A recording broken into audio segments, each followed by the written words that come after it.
Welcome to Globevisa's pioneering series of Meeting Pros. I'm your host, Finn. Our objective for this series is to connect you with professionals around the world regarding immigration issues and to gain insights regarding important topics of the immigration industry. And today we have the unique opportunity of having Mr. Daniel Healy with us here today. Welcome, Dan. It is such a pleasure. Thanks very much. Appreciate you having me. Now, Dan here is the CEO and founder of Civitas Capital Group. Civitas is a major player in EP5 investment projects. So first off, Dan, could you please briefly talk about Civitas, because I'm afraid I might not do it justice. Fair enough. I am the chief executive and founder of the firm. We have been around for 15 years. We just celebrated our 15th anniversary. We are a regional center operator based in Dallas, Texas. We have started out focused on projects in Dallas through a partnership with the municipal government of Dallas. And in the last 15 years have expanded our investment footprint in the US nationally. So now we've done over 50 EP5 investments from coast to coast and invested approaching $1 billion of EP5 capital. Wow, that is absolutely astonishing. That's very impressive. Thank you. Well, now I would like to, I guess, formally begin by addressing the golden elephant in the room, so to say. So President Trump's gold card. Now there are like news circling around regarding the current administration's plan to actually introduce this new gold card visa. So for just a measly $5 million, an applicant can gain the same privileges of that of the green card. My first question to you is that with President Trump like floating around this idea of a gold card, will there be some impact on the current EP5 setup? So the short answer is that as of today, we don't yet know. So far, the president and his team have announced this idea, and that's all. Okay. They have not issued even a summary in writing of how they want the program to actually work. So the only information that we have about the gold card is what they have said in their initial press conference and in a handful of statements here and there in the last few weeks. We really don't know much yet. Okay. Now, what they have said has caused, understandably, some confusion in the EP5 world. The Secretary of Commerce, Secretary Lutnick, in the initial announcement, unfortunately, had some kind of negative comments about EP5 and suggested that the gold card would replace EP5. However, even just the next day, and certainly in the next weeks since then, the administration's language has moved away from that. They already have shifted to maybe the gold card becomes complementary to EP5, or the details are very murky at this point on how it's going to work. What I can tell you is that the EP5 community, stakeholders, people like us certainly that run regional centers, but also mayors and county officials and developers and project sponsors have made it known to the Trump administration that EP5 is very valuable, and importantly, it's completely consistent with the idea of having a gold card. If you want to create a $5 million program that has enhanced benefits and that isn't an investment but is rather a straight payment of $5 million to the US Treasury, that's fine. And in fact, personally, I think it's a pretty good idea. But there's no reason that can't coexist with EP5, and I'm pretty optimistic that that's where we're going to end up. Great. That sounds actually quite reassuring. Since they're like this gold card and EP5, as you just mentioned, are both investment visas, at least at the current stage when the president is referring to as the gold card. So they seems to be in direct competition with each other. And then you just said they could be complementary. So with this price tag of gold card potentially reaching $5 million, so do you see there's a possibility of a price increase regarding EP5? Well, I suppose anything is possible. In the immediate term, no. And that is because to create the gold card program or to implement a price increase for EB-5, in either case or both, requires an act of Congress. Okay, so this is not something that the president has the authority to just do unilaterally. The current rules governing EB-5, as set forth in the EB-5 Reform and Integrity Act that passed in 2022, those are the law of the land as we sit here right now. And until that is changed, that'll continue to be the law of the land. So in the immediate term, I don't see a lot of risk for that.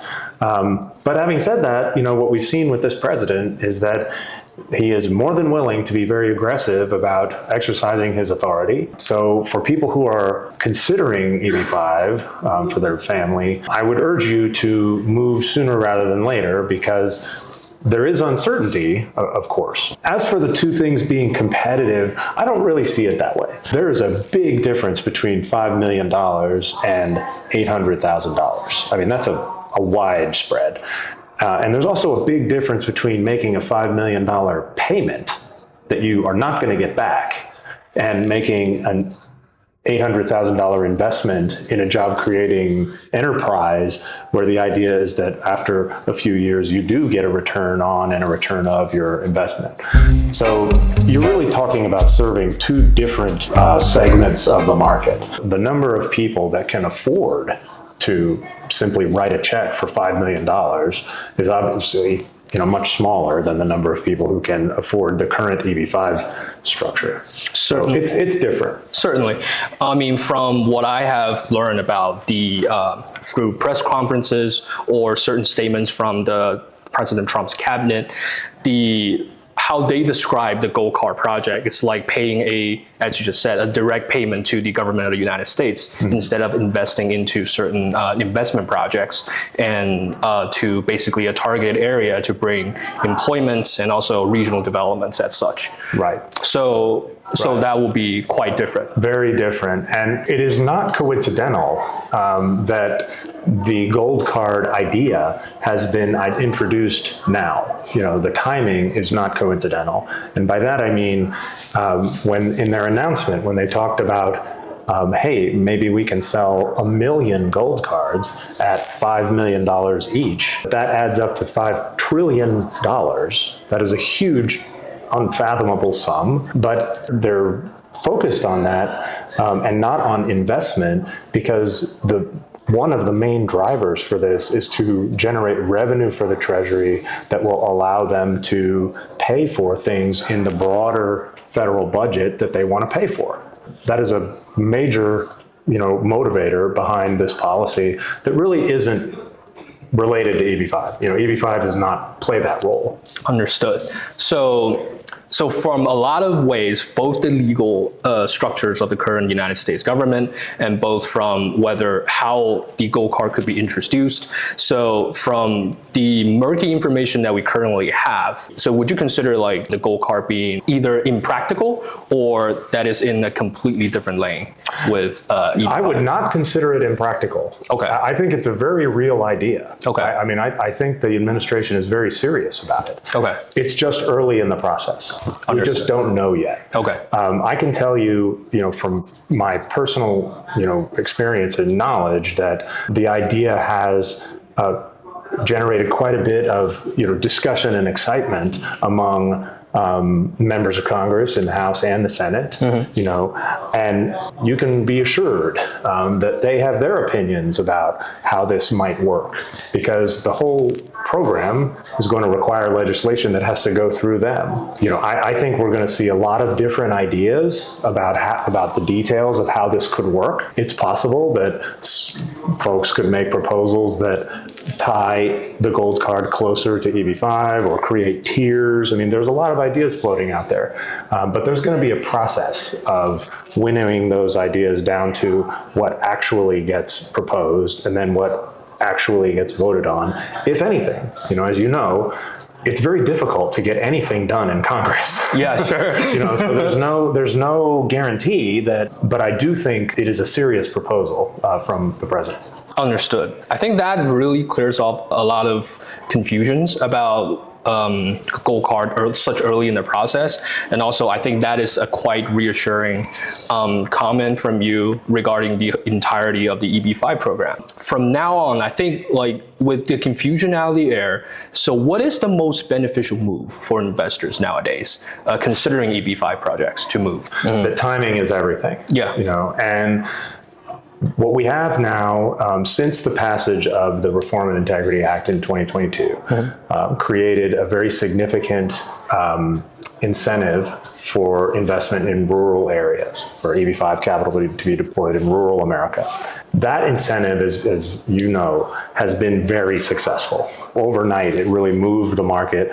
People like me who were not particularly focused on identifying investments in rural areas became very focused on them. And now we've invested hundreds of millions of EB-5 dollars, just in the last couple of years on that. I mention that because from a timing perspective, particularly for investors from China, where there's very high demand and there's a likelihood that, in the relatively near future, in the intermediate term, we will begin to hit the caps, the annual caps that govern, the capacity of the EB-5 program. Moving sooner rather than later, again, is in your interest or in an investor's interest if they are serious about proceeding. That's not to say that there won't be opportunity down the road. Of course there will be, but we've seen how this can pretty quickly become a long period of time. To avoid that, sooner rather than later is better. Secondly, I think one of the great things about the Integrity Act has been that it really raised the bar in terms of the requirements for people like me, frankly, to participate in this program, which is great because we needed it. So from an investor's perspective, for 15 years, we've been urging people to really do their homework. We're talking about, before it was $500,000, now it's $800,000. That is a serious amount of money for most families. That's a substantial investment. Do your homework. Make sure that you're partnering with a regional center, with advisors, with an attorney who are very experienced. Don't be anybody's guinea pig. That's my mantra. Thank you for that really helpful advice. So as you just mentioned, in 2022, the Biden administration introduced the Reform and Integrity Act regarding the EB-5. That essentially divided the EB-5 program into the old policy camp and the new policy camp. And recently there has been a major retrogression regarding the old EB-5, the policy under the old EB-5 policy. That retrogression is quite astonishing, like the amount of time that has been turned back. So that actually raised some concern among a lot of like EB-5 applicants. So what are the specific reasons for that retrogression? So retrogression happens because it's a simple math problem. It's a simple capacity constraint. So the prior to the passage of the Reform and Integrity Act, there was essentially one EB-5 queue for each country. When the Reform and Integrity Act passed, there were new queues that were introduced for the set-aside categories. Rural, in particular, has been a major focus in China because of the speed advantages that the law created, the expedited processing times. So those new categories are current. In the visa bulletins, there are visas available, and so that's largely what is being focused on in the market today. But for the previously existing categories, that's not the case. They are still in the same queue that they were in, and there's a big backlog there. So that's why it exists. As a policy matter, we as a firm and together with our peers in the industry are very focused on trying to identify solutions to that issue because it's not fair, that the investors who invested in good faith are now in this kind of long-term wait. That's a suboptimal outcome, clearly, but it is going to require action on the part of the administration or Congress or both to fix that problem. The good news is that fixing that problem does not require necessarily passing a new law. There are things that the administration can do directly that would help, and we're working on that. Okay, that is some great news. Let's turn back to the gold card for just a moment. So EB5, there's a queue regarding the applicants under the old policy. So with the possibility of introducing a new gold card visa, will it somewhat impact or take up the current visa quotas? Direct answer to that question is that no one knows, but in my opinion, it's highly unlikely because you're going to create the gold card program. Administration and Congress would be creating that from scratch. So there's nothing that says that they could create a whole new queue just for the gold card, which is likely what they would do. They could decide that the gold card is unlimited and doesn't have a queue at all. You know, I mean, we don't, like, literally they're writing this, you know, from a blank page. So there's no way of knowing how the Congress is going to structure the details of that at this point. You know, they haven't released anything close to that level of detail. But I think the likelihood that would take visa capacity away from EB5 is low because, frankly, there's no reason that they need to make it that complicated. They can just do it themselves. That sounds very reasonable, since considering like how profit-oriented the current administration is. And they don't want there to be a constraint. They'll decide that there aren't any limits to gold cards. I mean, 1 million is a lot of gold cards. That is certainly a reason to take in, since how sort of profit-oriented a new administration is. I think that is a very, very likely scenario to you can't move the needle on the U.S. federal budget. Yeah. In the context of EB5 scale. It just it's so small, it just doesn't move the needle. Right. So for the gold card to have the effect they want to have, it's going to have dramatically higher capacity. Yeah, like if we put it that way, in order to accomplish what the gold card was set out to accomplish, having that subject to the same queue of EB5 just doesn't make any sense, it's not possible. Right. Those things are not compatible. Right. So, okay, so now let's turn back to EB5 a little bit. For the new policy under EB5, when, if at all, will the new policy face some sort of retrogression in the future? Prediction based on the best data that we have, and that data comes from USCIS, and it is lagging. You know, we don't have real-time data, but based on what I understand now, it is possible that the set-aside categories, rural in particular, will start to see retrogression at some point toward the end of this year or into next year. I don't expect that we'll see it, immediately. There's a lot of activity in the market. We are certainly very active in the market.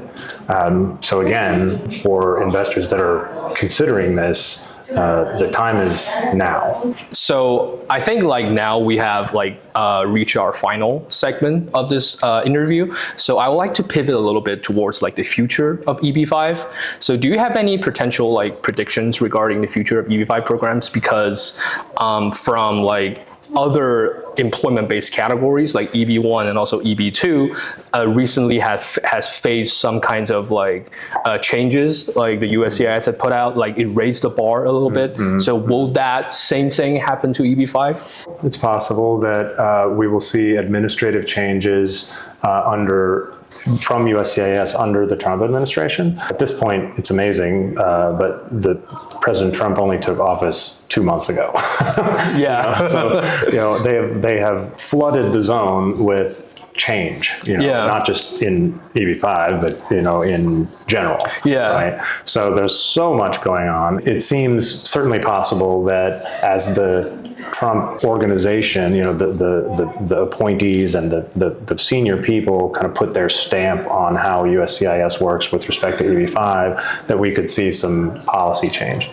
Having said that, taking a step back, I think that EB5 has the brightest future that it has ever had since I've been doing this, because of the gold card announcement. It is so bold, it is so different from anything that has ever been proposed, in U.S. investment immigration by a huge margin. I mean, we were talking a minute ago about orders of magnitude, and that's literally orders of magnitude. The President of the United States sat in the Oval Office of the White House and said, investment immigration is really a good idea for America. And not a little bit of investment immigration, 1 million gold cards. 1 million. It's hard to overemphasize how much more that is than the current scope of the EB-5 program. My hope is that, and my intent, frankly, is that as an industry, as a community of stakeholders, we can make a compelling case to President Trump and his team that EB-5 is part of the solution.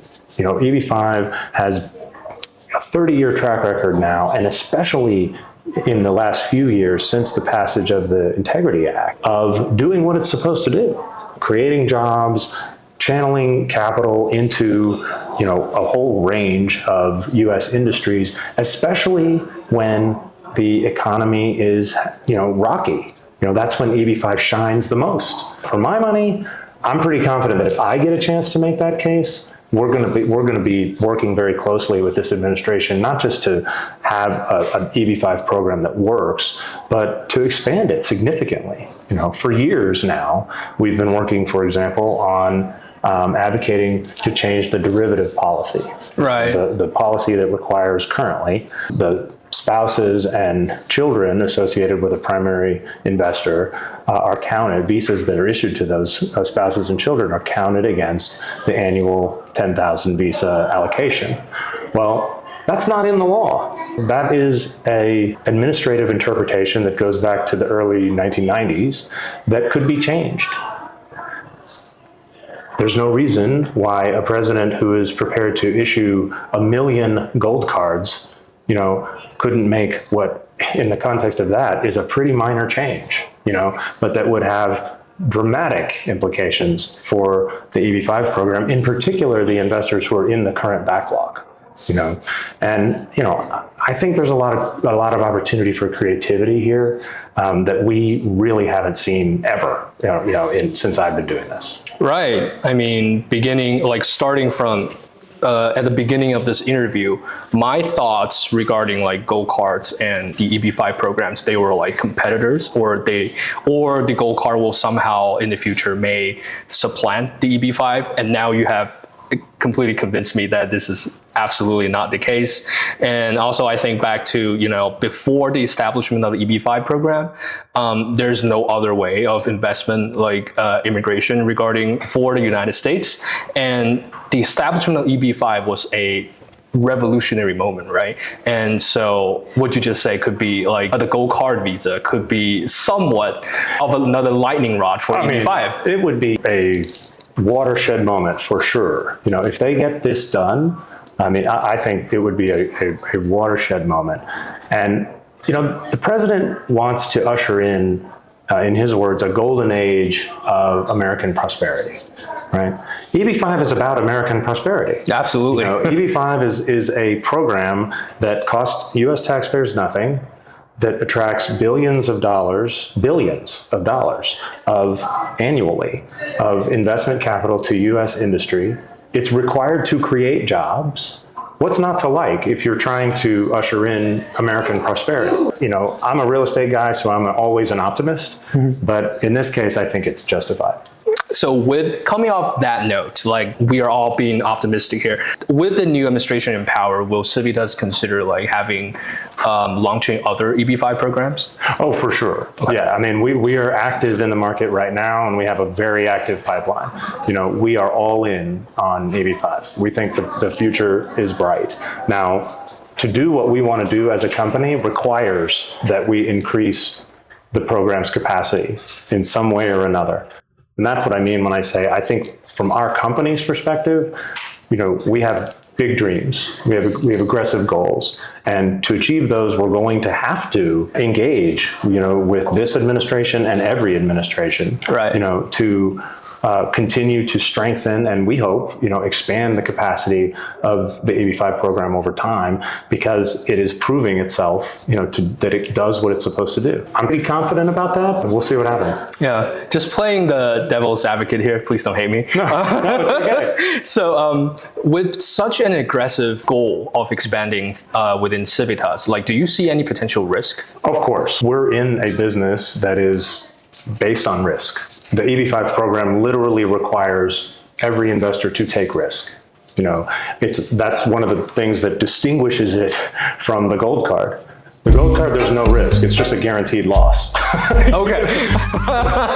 You're going to write a $5 million check and you're not getting it back. Right, just like a direct payment. Very clear about that. So anytime you're talking about trying to accomplish something in Washington, D.C. with Congress, to be frank, it's more likely than not that you're not going to get it done because it's very difficult to get anything done in Congress. Right. I mean, big, small, across the board. Now, having said that, for 10 plus years, I've been involved in advocacy on Capitol Hill with the executive branch around EB5, and what I've learned over that time is that timing is everything. Yeah. Right now we have this potential opportunity, that the Trump administration has introduced, and we have to do everything we can to make our case now. When it's on the agenda. We may or may not succeed. It took 3 or 4 Congresses to get the Reform and Integrity Act actually passed. I must have edited 100 versions, different pieces of legislation that ultimately became, eventually, the Reform and Integrity Act. And I'm certainly not alone in that. I mean, there's a whole, team effort in the industry. And that may be what we're talking about here. There's no guarantee that the president will even attempt to actually pass the gold card in this Congress. He's got a lot of other things to do. Right. He has a war in Ukraine. He has, he's trying to get this huge border, package done. I mean, there's many other priorities, and it's very common for things that are important to the White House to just not make it because there's not enough time. And if that's the case, that means we're going to be doing this again next Congress. And that's what we do. Absolutely, absolutely. All right. Thank you so much for participating in this podcast today. This has been tremendously enlightening. So thank you so much. I really appreciate your time. Thank you. I appreciate the opportunity. Well, thank you so much for tuning in. And now please like and subscribe for more information coming your way.